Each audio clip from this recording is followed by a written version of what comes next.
এখন তো খালি মুখে কইতেছি।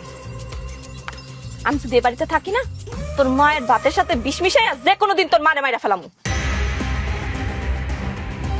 ও বউ, কি সুন্দর ঘ্রাণ আইতাছে, ইলিশ মাছ রাঁধতেছে বুঝি? ইলিশ খাবি? খাওয়াইতাছি তোর ইলিশ। এত ইলিশ খাইতে মন চাই কেন? হ্যাঁ, এত ইলিশ খাইতে মন চাই কেন? আর আমার কাছে চাইতেছেন কি জন্য? যখন হাতের বালা দুইটা চাইছিলাম তখন তো আমারে দেন নাই।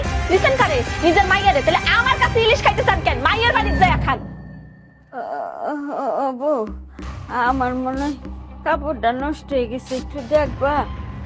ওরে শয়তান মহিলা রে, ইচ্ছা করে কাপড়টা নষ্ট করছো না? হ্যাঁ, ইচ্ছা করে করছেন না আপনি? না যাতে আমার দিয়ে এইসব ভাবি যাবি পরিষ্কার করো না। এই আমি কি দাসী বান্ধি এগুলো পরিষ্কার করো? তুমি এগুলো কি কইতেছো? আমারে আর আমার মারে তুমি ফালাই দিবা? ডায়লগ বাজে চলবো না, আমার বাড়ি কোনো লঙ্গ